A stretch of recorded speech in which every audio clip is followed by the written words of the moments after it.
الله أكبر الله أكبر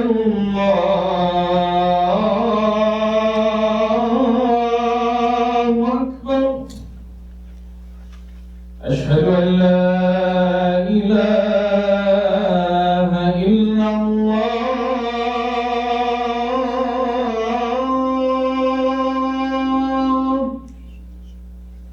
أشهد أن لا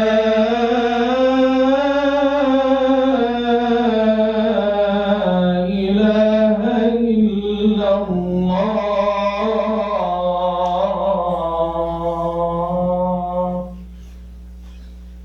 أشهد أن محمدًا رسول الله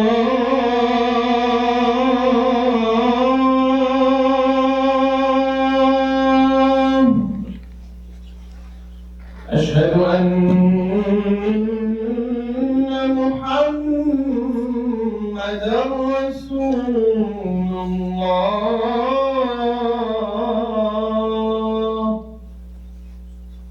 حي على الصلاة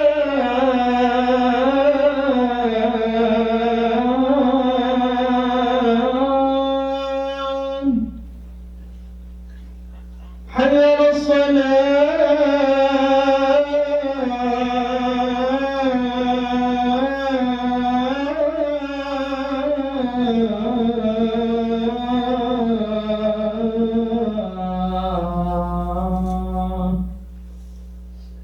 حي على الفلاح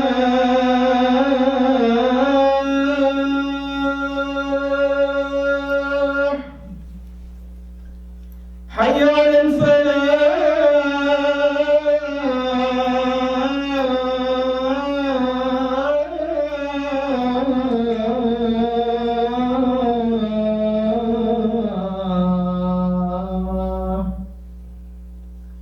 الله أكبر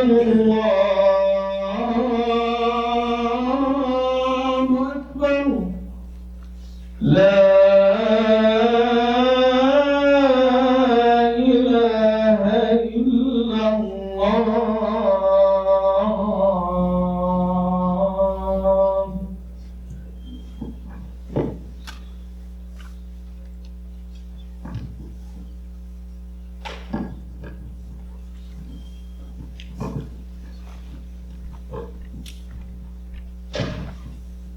إن الحمد لله نحمده ونستعينه ونستغفره ونؤمن به ونتوكل عليه ونعوذ بالله من شرور أنفسنا ومن سيئات أعمالنا. من يهده الله فلا مضل له ومن يضلل فلا هادي له ونشهد أن لا إله إلا الله وحده لا شريك له ونشهد أن محمدا عبده ورسوله أرسله الله تعالى بالهدى ودين الحق ليظهره على الدين كله وكفى بالله شهيدا وكفى بالله حسيبا. أما بعد فإن أصدق الحديث كتاب الله وإن خير الهدي هدي محمد صلى الله عليه وسلم وإن شر الأمور محدثاتها وإن كل محدثة بدعة وكل بدعة ضلالة وكل ضلالة في النار. ثم أما بعد يقول الله عز وجل في كتابه الكريم بعد أن أقول أعوذ بالله من الشيطان الرجيم بسم الله الرحمن الرحيم يا أيها الذين آمنوا اتقوا الله حق تقاته ولا تموتن إلا وأنتم مسلمون. ويقول يا أيها الناس اتقوا ربكم الذي خلقكم من نفس واحدة وخلق منها زوجها وبث منهما رجالا كثيرا ونساء واتقوا الله الذي تساءلون به والأرحام إن الله كان عليكم رقيبا. ويقول يا أيها الذين آمنوا اتقوا الله وقولوا قولا سديدا يصلح لكم أعمالكم ويغفر لكم ذنوبكم ومن يطع الله ورسوله فقد فاز فوزا عظيما. ثم أما بعد. Before you enroll in a school, what do? You research that school to see what it has to offer, which programs, which courses, which one has the most value. And you prepare yourself, not just mentally, but physically, emotionally, to prepare, to learn, and to grow. Brothers and sisters, we are 1 month away from going to school again? Some of you might be wondering, I've already completed school. School usually starts in September. Am I starting another school again, another semester? Yes. Are we ready to upgrade ourselves? Some of you might be asking, which school is this? Brothers and sisters, we are talking about the school of Ramadan. Allah subhanahu wa ta'ala has blessed us that we are now at the doorsteps of yet another Ramadan. And we should have the great gratitude to Allah subhanahu wa ta'ala that He has allowed us to live up until this moment. And may Allah subhanahu wa ta'ala allow us to live until Ramadan and during Ramadan. Ameen. The month of Ramadan is that spiritual school that we're looking for. And it's a school that we enter year after year, decade after decade. Many of us have been through many of Ramadans. And, unfortunately, only a few of us actually graduate from the school. Only a few. But Allah subhanahu wa ta'ala, through His mercy, has allowed us to come back year after year to get another chance, another try, to graduate from the school and to get the best marks. That we perhaps learn and get the blessings from this month.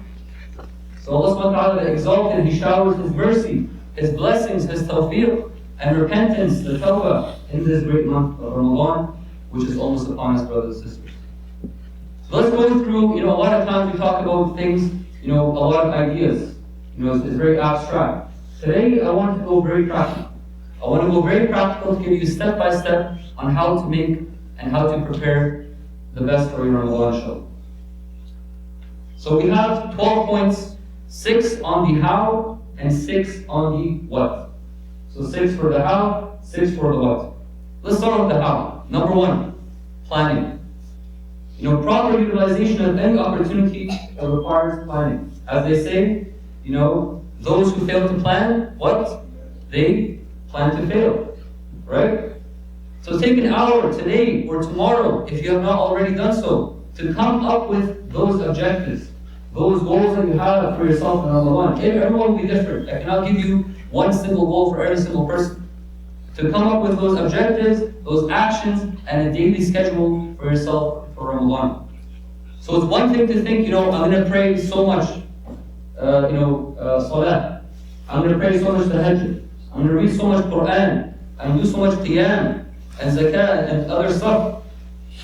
But it's another to have specific targets and a specific daily schedule that you can follow and you can revisit to hold yourself to account. So you have a system in place where you hold yourself to account and you can have this type of control mechanism. So that's number one, planning. After you have the plan, what do? You prepare. Number two is preparation. In Ramadan, what is the goal? To seek taqwa, as Allah mentioned in the Quran about Ramadan.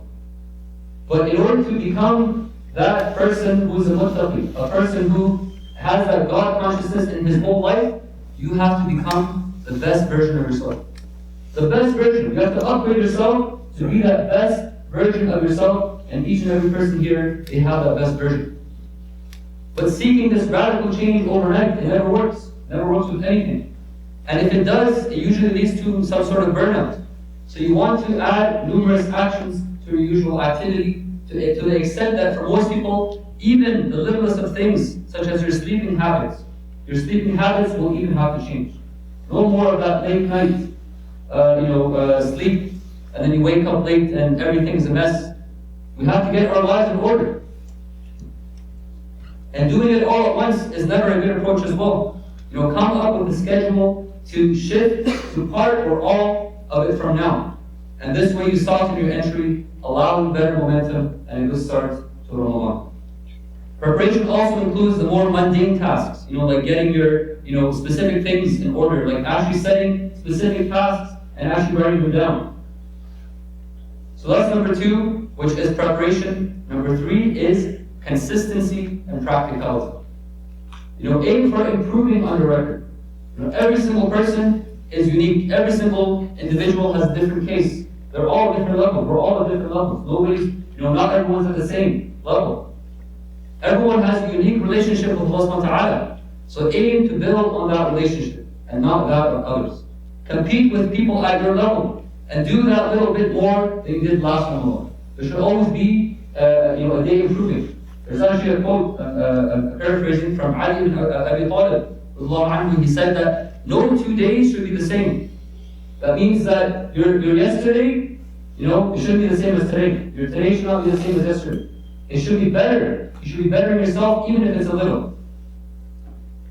And we know from the Prophet's hadith where he mentioned that Allah subhanahu wa ta'ala loves the actions that are small and few, but they're consistent. Right? They're not, you don't just do a big action once in a while and that's it, and you come back to it, next year. Allah subhanahu wa ta'ala loves the ones that are consistent in their actions.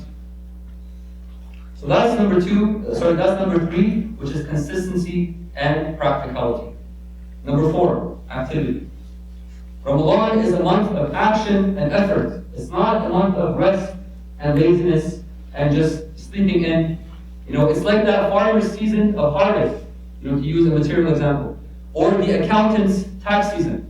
You push yourself to do more, not less, to make the most of this limited opportunity. You might not get the chance ever again. This might be your last Ramadan. Unfortunately, some people have this idea that the point of Ramadan is what? Just to fast, forget about the food, the water, and intimacy. That's not the point. That's not the only point. Even if they sleep through it. They do all those things, but they sleep through it. You know the hadith. The person doesn't gain anything from Ramadan, except, he just didn't get food, he didn't get water, he didn't get intimacy. So this is a serious misconception that only harms the one that is deceived by it. So the fast is but the pillar on and around which one is to build a momentum of worship, of ibadah to Allah subhanahu wa ta'ala. So consider the example of Sahaba anhum and the early generations who would cherish the opportunity in Ramadan. Imagine Ramadan, maybe you feel like you're the weakest, but they took this opportunity. There were so many battles that happened in Ramadan. Can you imagine? Our history is filled that a lot of the victories, they happened in Ramadan. Right? So it's not a time to be weak, it's time to be strong. It's time to get your act together, to change. And why? Because it is one of the most virtuous and beloved acts of Allah subhanahu wa ta'ala, one requiring the most exertion, and because the support in the victory of Allah subhanahu wa ta'ala was closer at hand in this month. So that's number 4, which is activity. Number 5 is the discipline with the nafs, the discipline with the desires and the shahawat, especially here with food. This is not just in the daytime. This is a big fitna in Ramadan, ironically, right? A big tribulation and a trial for the believer. We leave food, between the 2 ends of the days, or we leave other desires between the 2 other, ends of the days. But at either end, many of us compensate all that was missed, for these 2 ends, right? And this is a major problem, and that's not because, you won't end up losing weight or something like that. It's a major problem for 2 reasons. Number 1 is that you fail to appreciate that the goal of this is what? Is taqwa. Is to have that self-discipline, right? To control that beast within you for the better. And so if you hold back for a limited time, but then you lose for another, you're back at square one. You've changed nothing. You're just kind of temporarily holding off, and then you're just letting go. And number 2 is that the excessive food itself, it makes you lazy. It makes you unable to do as much as you would have done otherwise. And too much at suhoor, for example, it all leads to an unproductive day. So it has to start from the exact start. It has to start from that moment, and that change has to be there from the beginning of the day. So that was number 5, which is discipline with the desires and the food and all this kind of stuff. What's number 6? The last of the house is companionship.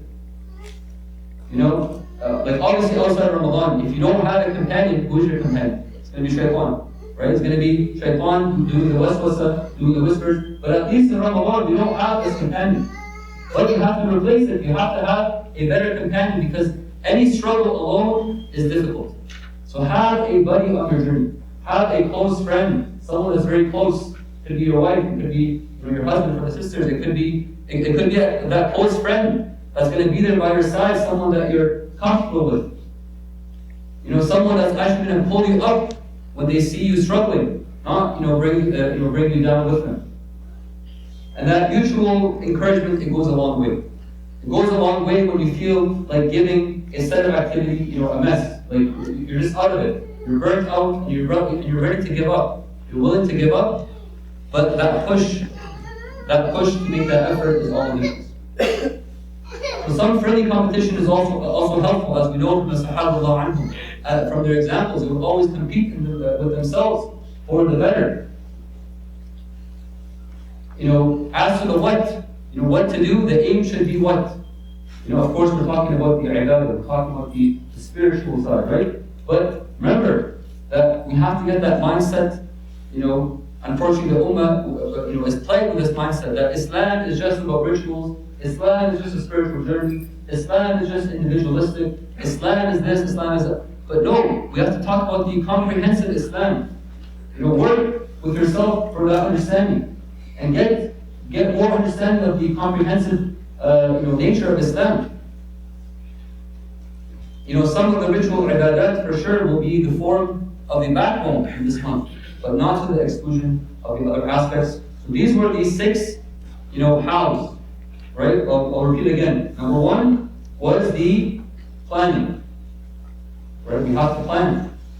You plan at work, you plan for school, but guess what? You actually don't plan for Islam. You think it's just going to happen miraculously. No. What is this? Number 2 is preparation. After you have the plan, you have to prepare. You have to have solid, objectives and actually prepare. Number 3 is consistency and practicality. Keeping consistent. Don't burn yourself out. It's better to do small but consistent rather than doing large and just once in a while. Number 4 is activity. To have, especially in Ramadan, should be full of activities. Right? Obviously prioritizing the best activities, and so on and so forth. Number 5 is discipline with the shahawat, discipline with the desires, especially food.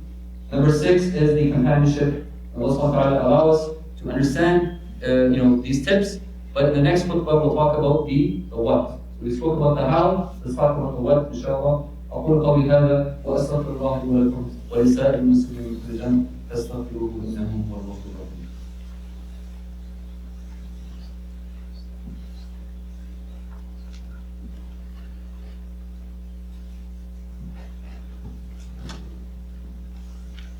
الحمد لله رب العالمين والصلاة والسلام على سيدنا محمد وعلى آله وصحبه أجمعين أما بعد. So brothers and sisters, we spoke about the 6 hows of how to prepare for Ramadan. But we have to talk about the what, the 6 whats, what to exactly do and what to focus on in Ramadan. So we'll speak about the next 6. Number 1, it goes without saying, it's the Quran.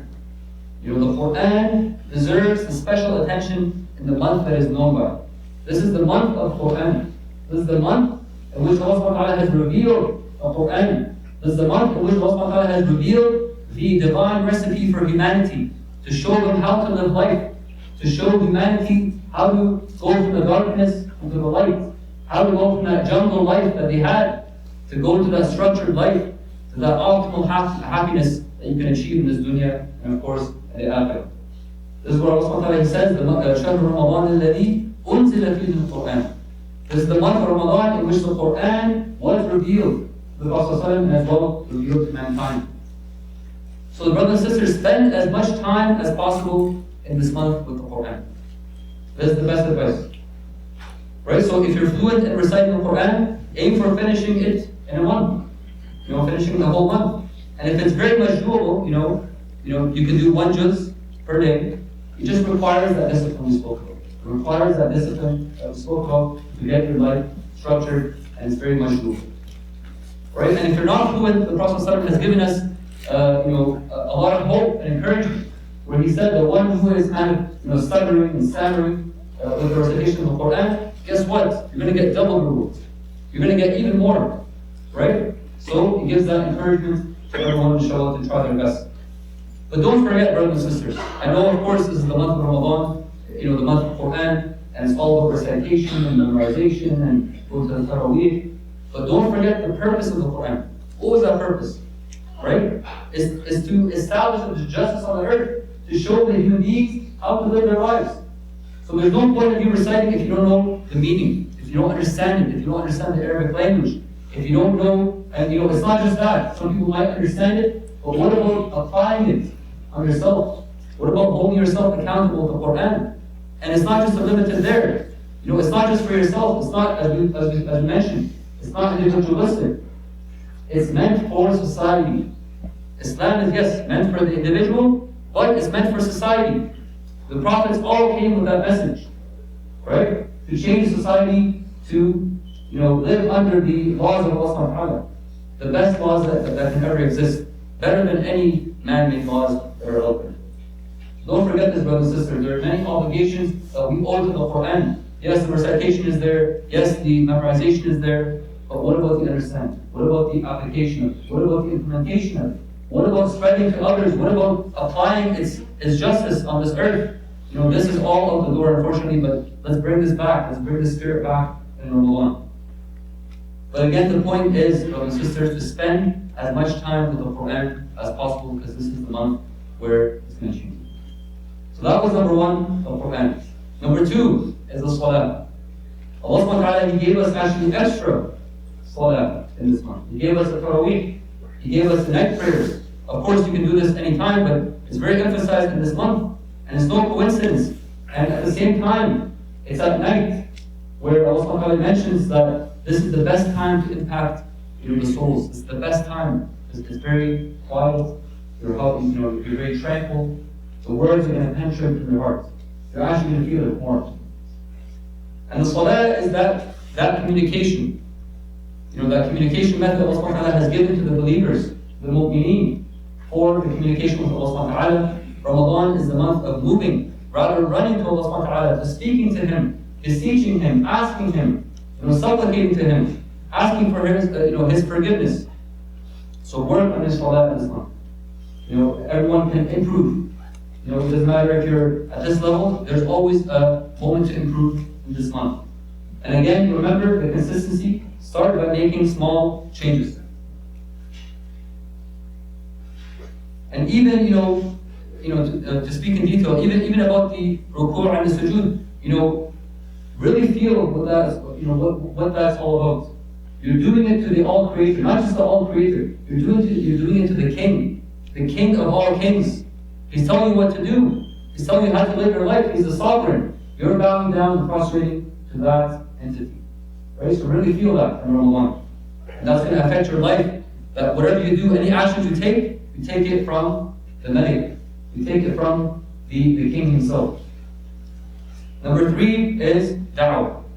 While the ritual ibadat have their lofty place in Ramadan, everyone talks about the Quran, Salah, and all this kind of stuff, the Siyam, but one should not restrict oneself to just those things. Struggling in the path of Allah subhanahu wa ta'ala also has its place.